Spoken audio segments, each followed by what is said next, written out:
estas dos o tres aspectos de lo que Pablo y Silas fueron a predicar en Tesalónica. Memorándum quiere decir lo que debe recordarse, y estamos haciendo un recordatorio de los versículos del 1 al 9. Pablo y Silas llegaron a este lugar y hay tres aspectos clave que fueron a predicar a ese lugar. Primero, el aspecto central que fueron a decirle a los tesalonicenses, ese es el gentilicio de Tesalónica, y hay dos cartas de Pablo en el Nuevo Testamento, primera y segunda, a los tesalonicenses. Bueno, pero aquí estamos en el libro de Hechos, y justamente los tres aspectos de su prédica son: primero, que Jesús era el Cristo. Decirle eso a los judíos, demostrarles con el Viejo Testamento de que Jesús era el Cristo, pues todavía en la actualidad hay judíos que no lo han entendido. Y cuando estuvo Jesús en Jerusalén, en Galilea y en todo el territorio de Israel, pues ustedes saben lo que pasó. Nunca lo identificaron más que unos cuantos, porque incluso del Sanedrín hubo personas que después se fue comprobando que eran discípulos de Jesús, entre ellas Nicodemo. Si leemos el Evangelio de Juan, en el capítulo 3, Nicodemo va y a quemarropa Jesús le dice: si no vuelves a nacer, quien no vuelva a nacer no puede entrar en el reino de los cielos. Entonces se supone que hubo una palabra, una pregunta implícita que él llevaba en su corazón y que Jesús lo vio. ¿Qué debo hacer para ser salvo? Si no vuelves a nacer de nuevo, no puedes ver el reino de Dios. Y ese mismo personaje que era principal dentro de el Sanedrín, que era la autoridad política y la autoridad religiosa más importante de Israel en ese tiempo, bueno, pues si vemos en los capítulos subsecuentes, resulta que al final, en la crucifixión de Cristo, fue quien puso dinero para que lo ungieran y para que lo enterraran dignamente. Y hubo otro más que dice que era discípulo, pues aquí secreto de Jesús, que se llamaba José de Arimatea. Arimatea es una ciudad de África. Pues ese José de Arimatea, que era un ricachón, pues le cedió su tumba que tenía comprada para él. Se la cedió, se la regaló. Y ahí la escritura dice que era discípulo. Entonces sí hubo muchos judíos que se convirtieron al Señor, que entendieron que el judaísmo era una sombra de lo que había de venir, y que todos los sacrificios y los ritos y los holocaustos que llevaban por su pecado en todas las festividades que tenían pues por costumbre observar, todos esos sacrificios y todos esos holocaustos que estaban en su ley ceremonial, terminaron con Cristo, porque eran algo que apuntaba hacia esa venida. Y cuando vino el sacrificio supremo, pues fue el de Cristo como el Cordero de Dios por los pecados de nosotros. Y entonces ya no hay necesidad de degollar becerros, ya no hay necesidad de degollar gallinas, ni pollos, ni palomas, ni ovejas, porque el sacrificio supremo lo hizo Cristo en la cruz. Bueno, eso es el primer punto. El segundo era que era necesario que padeciera, y obviamente nos detuvimos para ver por qué era necesario que padeciera. Solo les recuerdo que su pasión fue necesaria porque era la forma en que la justicia de Dios sustituía lo que nosotros debimos haber pagado por lo que hemos hecho mal en nuestra vida. Y era necesario que resucitase, porque sin eso no hay esperanza de vida eterna, y esa es la promesa del Padre, que a quienes crean en Jesús les da vida eterna en Él, viviendo en Él, no separados. Y las promesas de Dios, como dice Hebreos, no son como las de los políticos. Las promesas de Dios no son como la de los humanos. Así es que está fundada nuestra esperanza en la palabra de Dios, no en la palabra de los hombres. Bueno, estos tres aspectos son los que comprenden los versos del 1 al 9, y por eso nos detuvimos y no pudimos avanzar mucho, pero ahorita yo espero que centremos rápido lo que concierne a estos textos que tenemos para profundizar en esas ideas, para entenderlas de mejor manera, para disponer nuestro corazón para caminar en ellas, para vivir en ellas, porque la Biblia, hermanitos, no se puede apreciar, hoy vamos a ver el tema, no se puede apreciar como un libro de la universidad, de manera intelectual, de manera conceptual. La Biblia solamente tiene una forma de leerse, y es vivencialmente, experiencialmente, se vive. Se vive. Bueno, vamos a ver algo de estos temas y cerrar ese aspecto. Dice, desde entonces comenzó a Jesús a declarar, estamos en Mateo 16 del 21 al 23, a sus discípulos que le era necesario ir a Jerusalén y padecer mucho de los ancianos, de los principales sacerdotes y de los escribas, y ser muerto y resucitar al tercer día. Él les estuvo avisando. Pero vean lo que cuenta esta fracción, esta porción de la Biblia respecto a Pedro. Entonces Pedro, cuando le dijo Jesús, ¿saben qué es necesario? Que yo padezca mucho de los ancianos, de los principales sacerdotes y de los escribas, y sea muerto y resucitaré al tercer día. Pues aquel estaba algo intrigado. Dice entonces Pedro, tomándolo aparte, comenzó a reconvenirle, diciendo, Señor, ten compasión de ti, en ninguna manera esto te acontezca. ¿Qué hubieran hecho también ustedes? Que su maestro les dijera algo parecido.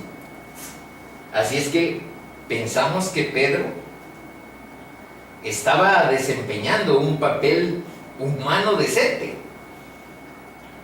Pero vean lo que contesta Cristo, para que ustedes vayan viendo cuál es nuestro razonamiento humano y cuál es la visión y la perspectiva de Dios. Pedro dice, Señor, ten compasión de ti, en ninguna manera esto te acontezca. Pero él, y se refiere a Cristo, volviéndose, dijo a Pedro, quítate de delante de mí, Satanás. Me eres tropiezo, porque no pones la mira en las cosas de Dios, sino en las de los hombres. Y hay otros versículos, especialmente recuerdo uno de Lucas, que por aquí, no, ese no lo hemos puesto aquí, a donde dice que lo que nosotros tenemos por sublime, lo que los hombres tienen por sublime, para Dios es abominación. Entonces tomemos en cuenta algunas de esas señales para ir viendo a la luz de la palabra de Dios cuáles son su sabiduría, cuáles, si a nosotros nos dicen estuvo bien que el Hijo de Dios sirviera como una expiación, como un sacrificio por los pecados tuyos y los míos, pues desde la perspectiva humana no alcanzamos a calibrar, ¿no? Pues ¿para qué? No alcanzamos a calibrar. Entonces tenemos que acercarnos a Dios y pedirle su guía para llegar a comprender la naturaleza de la grandeza del corazón de Dios para hacer eso por nosotros. Bueno, y ahora yo quiero que estos versos, los podamos ir desglosando en estos mapas y apreciar en toda la arquitectura teológica sabia que contienen. Primero vamos a verlos íntegros. Está hablando de Jesús, que era el Cristo. Vean, haya pues en vosotros este sentir que hubo también en Cristo Jesús, el cual, siendo en forma de Dios, no estimó el ser igual a Dios como cosa a que aferrarse, sino que se despojó a sí mismo, tomando forma de siervo, hecho semejante a los hombres, y estando en la condición de hombre se humilló a sí mismo, haciéndose obediente hasta la muerte y muerte de cruz. Por lo cual, Dios Padre, se entiende aquí, también le exaltó hasta lo sumo, y le dio un nombre que es sobre todo nombre, para que en el nombre de Jesús se doble toda rodilla de los que están en los cielos, en la tierra y debajo de la tierra, y toda lengua confiese que Jesucristo es el Señor, para gloria de Dios Padre. Híjole, vean esto. Aquí está una palabra en griego, haya en vosotros esta actitud, significa esta estructura mental, la cual hubo en Cristo Jesús, en Cristo Jesús. Una actitud, una estructura mental, la cual hubo en Cristo Jesús. ¿Quién? Nos venimos aquí. Existiendo en forma de Dios. Aquí está la palabra, de aquí viene morfo. Aquí dice morfo. De aquí vienen palabras como morfología, el estudio de la forma de la comunicación. Bueno, esa dice, quien existiendo, ay Dios, quien existiendo en forma de Dios, aquí está lo que estábamos analizando en la reunión anterior, y a donde sí me pasé de ciertas vísceras, porque cuando analizamos la parte que toca a que Jesús no es Dios, de pronto me pongo como energúmeno, y no tendría que ser así. Tener la paciencia, tener la mansedumbre es clave. Pero eso es lo que estamos viendo. Dice que quien existiendo en forma de Dios no consideró el ser igual a Dios como un privilegio a que aferrarse, como un premio al que aferrarse. Él era Dios. Pues no consideró el ser igual a Dios como algo a que aferrarse, sino que, esto es lo que dice el griego, se vació a sí mismo, se vació de ser Dios, se vació a sí mismo, tomando forma de ¿qué? Si ya no tiene la forma de Dios, se vació, tomando forma de siervo, haciéndose semejante, haciéndose en semejanza, no dice haciéndose igual. Fíjense bien en eso,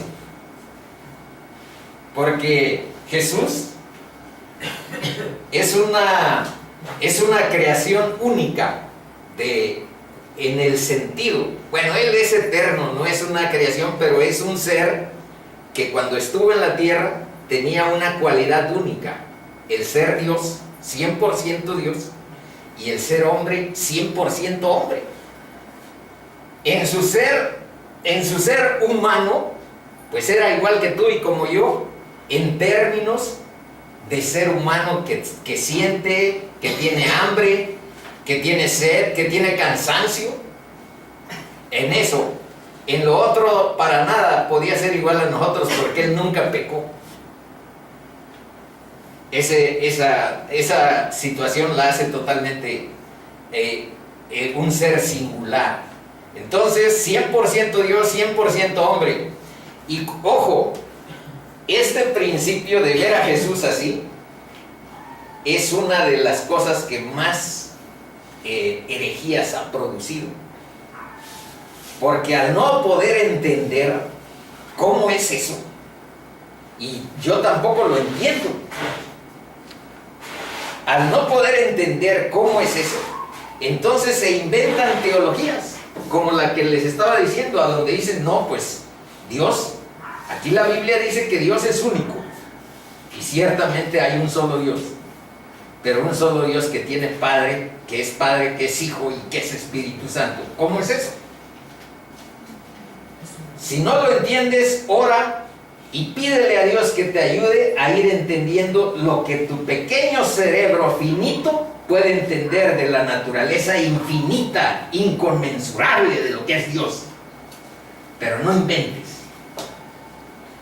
Pero no inventes teorías.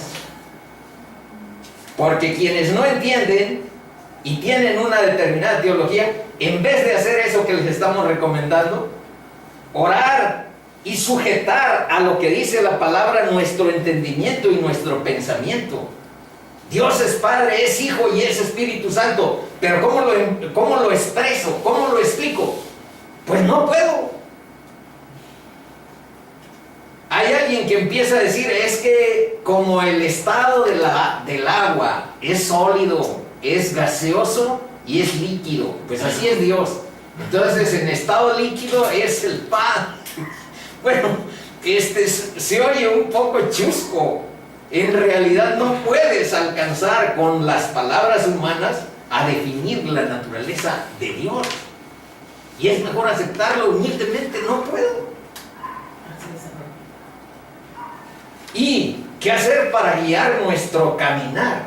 Lo que les digo, decirle humildemente a Dios, no entiendo estos aspectos. Y verán que si a Dios le hacen preguntas, Dios se las va a contestar. Yo, cuando recién estaba transformando Dios mi corazón, yo le hacía muchas preguntas y por escrito, por ahí las tengo en cuadernos. Porque además, quién sabe si hayan visto que Jesús un día les enseñó a sus discípulos, agarrando un chamaquito, más chiquito que este, y les dijo a los otros, en verdad os digo, que el que no sea como un niño no va a entrar al reino. ¿Y qué significa un niño? Bueno, entre otras cosas, la inocencia, la dependencia. Uno es independiente, bueno, la dependencia con tu padre. Pero hay otro punto que yo pienso que es la curiosidad.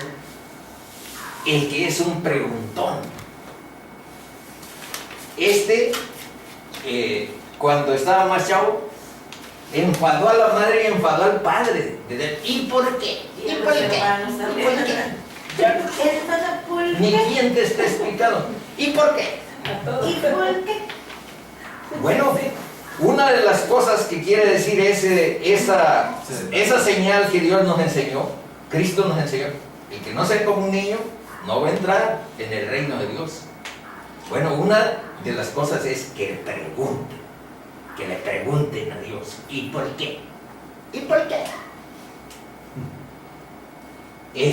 Porque es importante que haya ese entrecruce y Dios surte, Dios da luz en muchas de esas preguntas, y habrá otras que no te contesten nada, que significa que no tienes por qué saber. Y disciplínate, sujétate a la disposición y a la voluntad de Dios. Seguimos. Entonces no consideró ser igual a Dios como privilegio, se vació, tomando forma de siervo, haciéndose en semejanza de hombre. En esto me detuve. No dice haciéndose igual a hombre, en semejanza de hombre. Se humilló y humilló, se vació a sí mismo y humilló a sí mismo, habiendo sido hallado como hombre en apariencia, como hombre. habiendo sido hallado, esa fue una especie de humillación. No una especie, fue una humillación que el Dios, creador de los cielos y la tierra, se convirtiera en un sujeto vulnerable como tú y como yo. Eso dice. Y humilló a sí mismo habiendo sido hallado en apariencia como hombre, haciéndose a sí mismo obediente, y obediente hasta la muerte, y muerte de cruz. Pavoroso esa última parte. Bueno, y ahora vean, pasó eso, y ahora vean, por lo cual Dios también lo exaltó, o exaltó a él, como dice el original en griego, derramó sobre él el nombre, el que es sobre todo nombre. Pero está así como en el original. Eso es la diferencia entre acá el texto que vimos bien constituido a este que está como el original, nada más que ya traducido. ¿Para qué? Por lo cual Dios lo exaltó, derramó sobre él el nombre, el que es sobre todo nombre. ¿Para qué? Hay tres cosas. Vean, la primera, para que toda, aquí está, toda rodilla se doble. Todos nos vamos a tener que arrodillar delante de Jesús. Toda rodilla se doblará. Así es que aquellos independientes, aquellos autosuficientes, aquellos soberbios, si Cristo regresara ahora, lo vería si no se cumplía esta palabra. Todos los que hemos sido soberbios y los que seguimos siendo, toda rodilla se doblará en el nombre de Jesús. Y vean, dice, toda en los cielos. Esto supone que ángeles y seres celestiales y personas que ya están con Dios, los cielos, los seres de los cielos en la tierra, y debajo de la tierra anduve indagando. Bueno, ¿y qué significará eso? Debajo de la tierra. Hay seres que nosotros no percibimos. Hay seres que son los ángeles caídos. Y esos ángeles caídos es a la parte que se refiere y debajo de la tierra. No se refiere a insectos, no se refiere a seres de esa naturaleza. Pues hasta esas rodillas se doblarán delante de Jesús. Y todas, esta es la segunda, y todas las lenguas confesarán que Jesucristo es Señor. Muchas de las personas que están convencidas que Jesús es su Salvador, no quieren a Jesús como Señor de sus vidas. Y entonces el Evangelio no ha producido la transformación de su ser. Entonces, ser Señor de tu vida significa que tus proyectos, que tus propósitos van después de la prioridad del reino de Dios, de la orden de Dios en tu vida. Esa es la diferencia. Entonces, el Evangelio tiene poder para transformarte cuando lo cumples de acuerdo a lo que la palabra de Dios dice, no cuando lo quieres cumplir de acuerdo a tu manera o a mi estilo.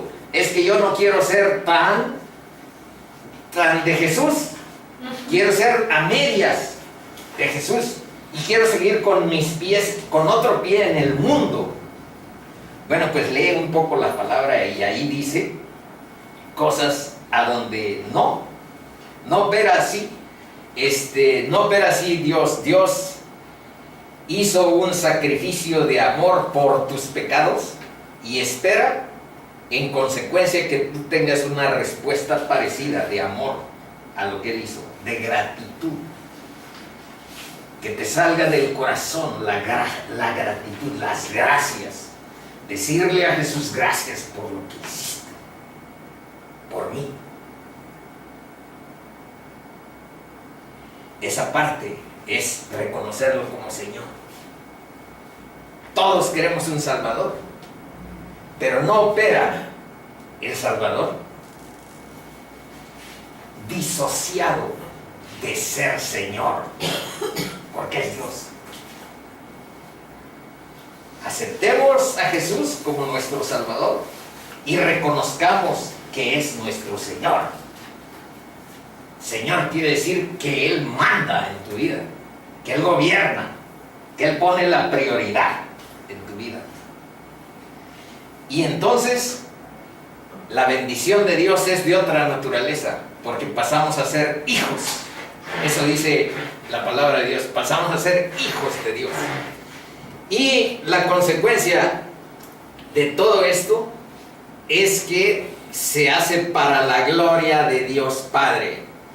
¿Qué quiere decir eso de glorificar? Pues ahí no caigamos en la trampa reduccionista, reductiva, que hay en algunas comunidades cristianas, que pensar que glorificar a Dios es estar repitiendo a cada rato, gloria a Dios, gloria a Dios, gloria a Dios. Calma, está bien que lo digas si esa es tu manera, pero glorificar a Dios es hacerlo con tu vida, es honrar el nombre de Dios con tu vida. Y aquí dice, para gloria de Dios Padre, todo este proceso de que reconozcas a Jesús como Señor, que dobles tu rodilla antes que llegue y que todos la tengamos que doblar, porque así son las leyes de Dios. Él hace lo que quiere con su creación. Nosotros somos creación de Él. Lo reconozcamos o no, somos seres creados por Dios, le pertenecemos a Dios.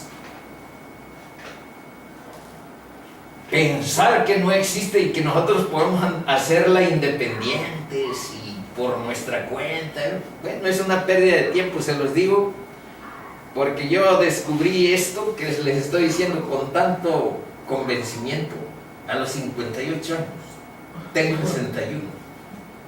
Entonces, tiene 3 años que Dios transformó en mi corazón. Pero Dios existe y le pertenecemos. Y Jesús es Señor. Les aseguro que Jesús es Señor. Bueno, pasemos. Hay una expresión que aquí empleé para hacer este análisis. Estos que trastornan el mundo, dijeron ahí los de Tesalónica, también han venido acá. ¿Y ahora por qué? Pues, ¿qué son agitadores? ¿Son comunistas? ¿O qué representan estos cristianos que llegan a alborotar? Trastornan el mundo entero. También han venido acá. Vamos viendo alguna. Representan estos chicos estar despiertos, estar vigilantes en medio de la noche espiritual que vive el mundo. Ese es el trastorno. El trastorno del amor a Dios, el trastorno del amor al prójimo, el trastorno del reino de Dios en la tierra. ¿Por qué? La noche espiritual que vive el mundo representa una sociedad corrupta, una sociedad perversa, una sociedad egoísta, una sociedad descarriada, una sociedad inmoral y apartada de Dios. Bueno, ¿no será muy pesimista esto, Rafael? Bueno, volteen a ver a su derecha y a su izquierda.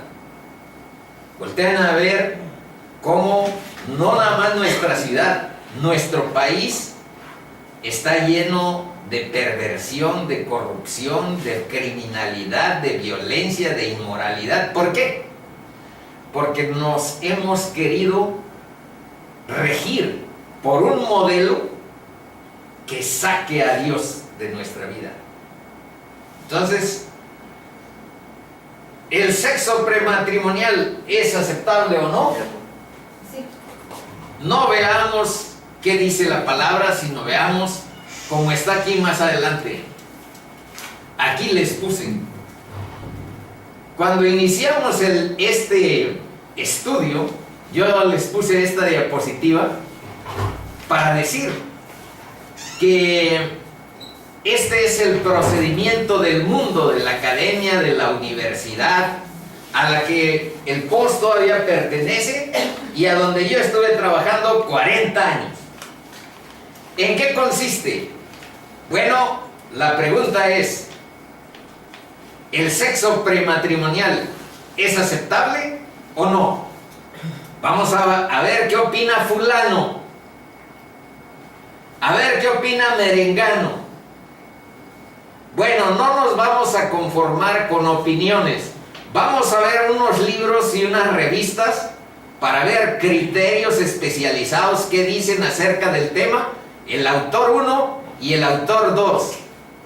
Y luego, unidas estas informaciones previas que tienen nuestros alumnos a la información nueva que recabamos en libros, en revistas especializadas, en opiniones o en criterios, digamos que más fundados, bueno, de ahí sacamos conclusión 1, conclusión 2, y este es el saber humano. Esta es la sabiduría universitaria a la que yo le entregué 40 años de mi vida.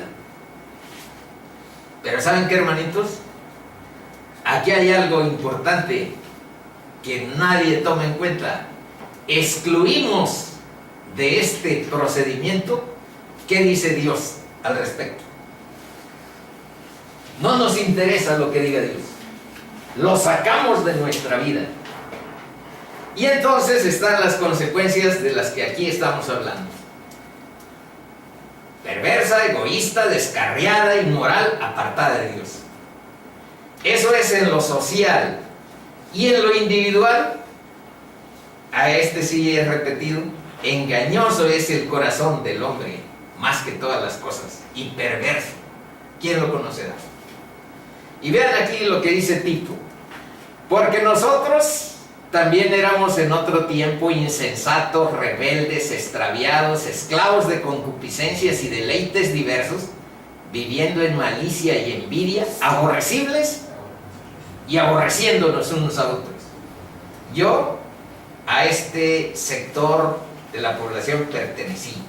Insensato, rebelde, extraviado, esclavo de concupiscencias. Son los deseos vehementes de tu carne. Entonces, hay concupiscencias de vino, hay concupiscencias de inmoralidad sexual, hay concupiscencias de una serie de deseos de tu carne. Entonces, a eso se refiere. Esclavos de y deleites diversos, viviendo en malicia y envidia, aborrecibles y aborreciéndonos unos a otros. Ahí yo he platicado a veces con mi esposa sobre la dinámica de un colegio como el académico de posgrado, a donde pertenecimos el POS y yo. Pues justamente con toda y la pompa y la buena apariencia que pudiera haber en las reuniones, hay discordia y hay actitudes de aborrecibles y aborreciéndonos unos a otros. Ahora dice: mas vosotros sois linaje escogido, real sacerdocio, nación santa, pueblo adquirido por Dios, para que anunciéis las virtudes de aquel que os llamó de las tinieblas a su luz admirable. Y este es la porción bíblica que menos le gusta a mi hermana, pero la voy a leer. Hermanita, no améis al mundo. No, la que ella más le afecta es que la corrija o la quiera corregir de que ha cambiado el mandamiento. Ustedes saben que el mandamiento es: amarás a Dios sobre todas las cosas, Con todo tu con corazón. todo tu corazón, Tu alma. con toda tu alma, con todas tus fuerzas. y a tu prójimo como a ti mismo. Pero ella le cambió. Amarás a Dios sobre todas las cosas. Y todo eso que dice. Y a tu perro como a ti mismo. Y Lo amo. y ahí hay un cambio que por ahí vemos en el mundo, ¿eh? Hay gente que viste a sus perros, hay gente que le festeja cumpleaños a su perro, hay gente que le dedica más tiempo a su perro en pasearlo y en... Ahí está Tania. bueno, también yo nada más estaba enfocado en mi hermano. No sabes. Pero ahora resulta que salieron más damnificados. Hay herencias también. Bueno, también. Exagerado eso. Sí. Una vez oí una historia de alguien que lleva a enterrar su perro a Nueva York y va en un jet privado. No, pero mejor dejo eso para otro momento. Baste ahorita decir que hay personas que le dedican más tiempo a sus perros que a sus esposos o a Dios o a la palabra de Dios. Están más enamorados de sus perros que de Dios y del prójimo. Entonces, de eso estamos hablando. Pero ahora vamos a ver la porción que no le gusta. No améis al mundo, ni las cosas que están en el mundo. Si alguno ama al mundo, vean que aquí habla de amor. También dice que el amor al dinero es el origen de todos los males. Entonces, la palabra clave es focalizar el amor. Si amas al dinero, te puedes convertir en un avaro, codicioso y tenerlo como algo más importante para fiar tu vida en tu lana, en tu cuenta bancaria, que en Dios. Eso es amar el dinero. Y eso por supuesto que es pecado. Pero tener dinero, manita, pues tienes gran bendición en que tengas dinero. Pero si tu amor nace para eso, es avaricia, codicia y vas desviada. Bueno, igual aquí dice, pues estamos en el mundo, manitos. Estamos en el mundo, pero el punto es que tu corazón no esté atrapado en los intereses del mundo. Que tu corazón no esté subyugado a eso que ahí fluye. Si alguno ama al mundo, dice, el amor del Padre no está en él. No lo estoy diciendo yo, lo está diciendo la primera carta de Juan, capítulo 2, del 15 al 17. No salió bien el 7. Por ahí pónganselo en su material si es que no está. Si alguno, porque todo lo que hay en el mundo, esta es la razón. ¿Por qué pues? Porque todo lo que hay en el mundo, los deseos de la carne, estas son las concupiscencias de la carne, los deseos de la carne, los deseos de los ojos y la vanagloria de la vida, no proviene del Padre, sino del mundo. Y vean la consecuencia. Y el mundo pasa y sus deseos, pero el que hace la voluntad de Dios permanece para siempre. Y aquí, si se acuerdan, nada más que no lo vimos de manera pormenorizada la sesión anterior, vimos en qué consiste la voluntad de Dios. En que seas santa, santo, en que seas salvo, en que tengas vida eterna en Cristo. En eso consiste la voluntad de Dios. Bueno, y quien hace, dice, pero el que hace la voluntad de Dios tiene vida eterna. Traducido a otra expresión, esa de permanece para siempre.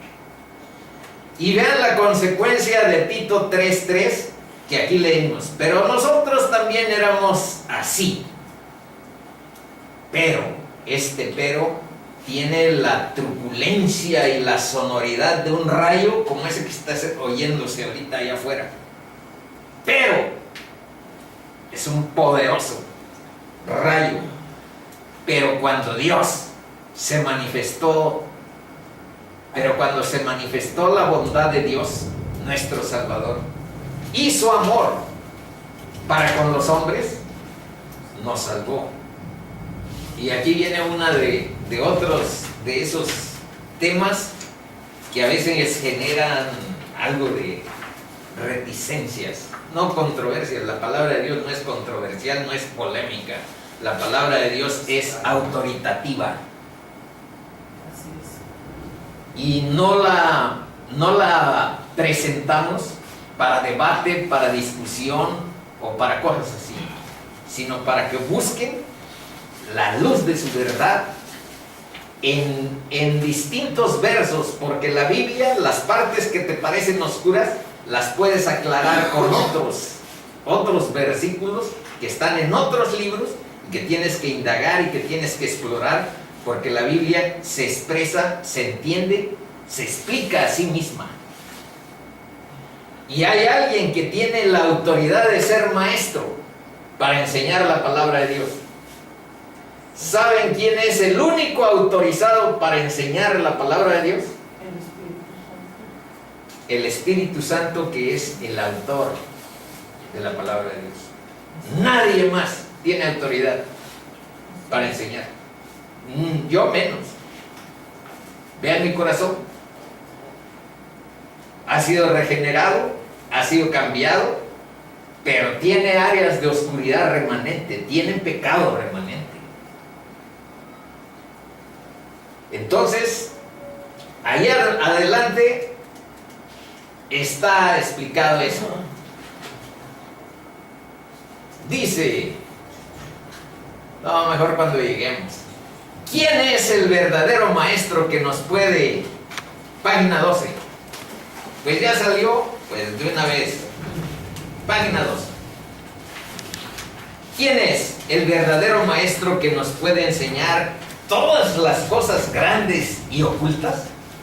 Primero vamos a ver en el Viejo Testamento qué dice la Biblia. Clama a mí. Jeremías 33:3 y 31:34. Son dos fracciones. Clama a mí. ¿A quién? Pues a Dios, manito. Por eso les decía, háganle preguntas a Dios. Y si la hacen por escrito, mejor, porque se acuerdan ustedes bien qué están preguntando. Y si están leyendo la Biblia, Dios y su Espíritu va a tocar su corazón y les va a decir, ahí está la respuesta de lo que estás preguntando. Dios existe.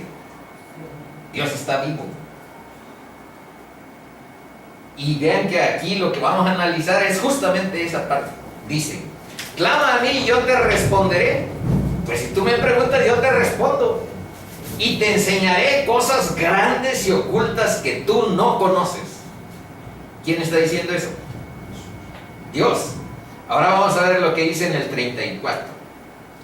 Y no enseñará ninguno a su prójimo, ni ninguno a su hermano, diciendo, conoce a Jehová o Yahvé.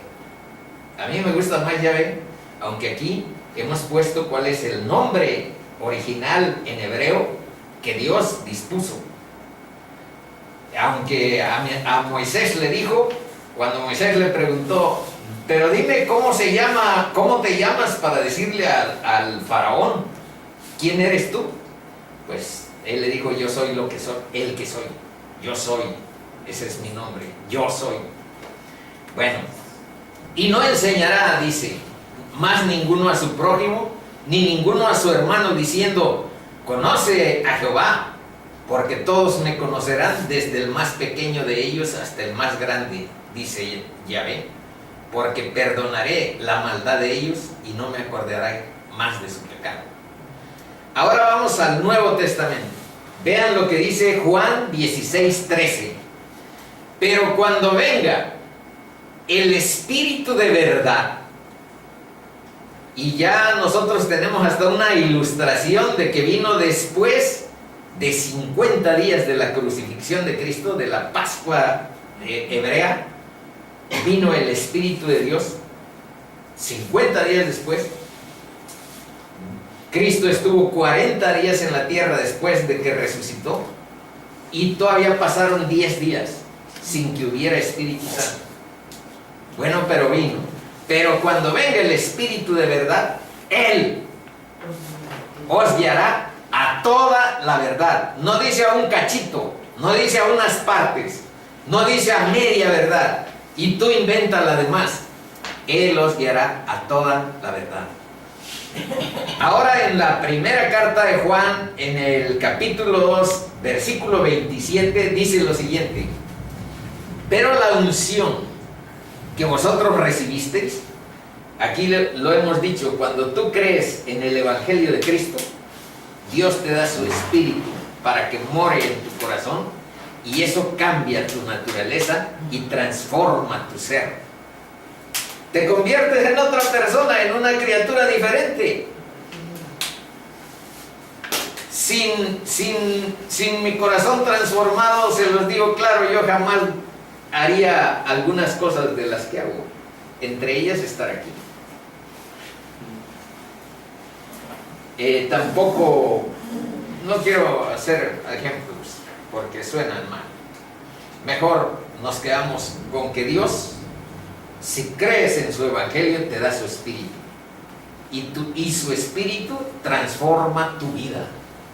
Entonces en eso rescatamos una categoría de Carlos Marx, ni pos. Tú que eras tan adepto de Marx, que no importa que la gente tenga una y otra manera de interpretar, el punto es transformar. Pues Dios te transforma, y esa es la transformación más radical, y esa es la verdadera revolución. Porque la de Marx, pues ahí nada más analicen lo que pasó en la URSS, lo que pasó en China, lo que pasó en Albania, lo que pasó en Yugoslavia, lo que pasó en Polonia, lo que pasó en todos. Alemania no se cumplió con ese reino de Dios sin Dios. Ay, madre purísima. Ahora sí se puso el asunto medio complicado. Ahí cabe en catamarán. Tienes que hablaste mal de Marx también. Por eso. El espíritu de Marx. Mira, Marx, ahora vamos a ver. Marx quiso que hubiera una especie como de un reino de Dios sin Dios. O sea, que hubiera igualdad de clases, que hubiera un reparto de la riqueza entre todos, que se acabara la pobreza, que todos tuviéramos cierta distribución equitativa, que hubiera equidad y no injusticia, y sin Dios. Bueno, pues no se pudo. Vamos a ver lo que dice 1 de Juan 2:27. Pero la unción, ya les expliqué de dónde viene esa expresión, el que el Espíritu de Dios more en ti, permanece en vosotros y no tenéis necesidad, vean lo que dice, no tenéis necesidad de que nadie os enseñe. Y entonces, ¿por qué hay maestros? Sin el Espíritu de Dios actuando en sus corazones, todo lo que los maestros hagamos es vano. Por eso, en cada ocasión, procuramos dejar y pedir la intervención de Dios en nuestra vida. Y deben de saber, eso sí cabe dentro del tema que estamos, por eso sí lo diré. Yo fui en mi vida profesional especialista en comprensión lectora, y les puedo demostrar que conozco métodos que tienen que ver con la comprensión lectora. Lo enseñé en licenciatura, lo enseñé en posgrados. Pero ¿saben una cosa, hermanitos? Todas las estrategias de inferencia, predicción, anticipación y lo que quieran, que tiene que ver con los métodos de la sabiduría humana, si los aplicas a la Biblia, rebotas. Entonces, no puedes tratar la palabra de Dios como si fuera sabiduría de hombres, como si estuvieras leyendo a Carlos Marx o estuvieras leyendo al personaje que tú quieras. Bueno, este día le hemos tupido a Marx. Mejor hay que cambiar. Mejor hay que cambiar. No estás leyendo a... ¿Cómo se llama ese? García Márquez. A García Márquez. Estás leyendo a Dios. Está hablando Dios. Si no tienes actitud de receptividad y de aceptación de que está hablando Dios contigo, tu mente rebota. Y si entras como yo leía la Biblia porque me gustaban los salmos, me gustaban algunos proverbios y me gustaban algunas cartas y el cantar de los cantares. Pero ¿qué pasa? Que tú entras con ánimo selectivo, como si quieres hacer una antología, y dices, esto sí me gusta y esto no, esto sí, esto no. Bueno, debes de saber que tu sabiduría de hombre y tus estrategias de comprensión lectora frente a la Biblia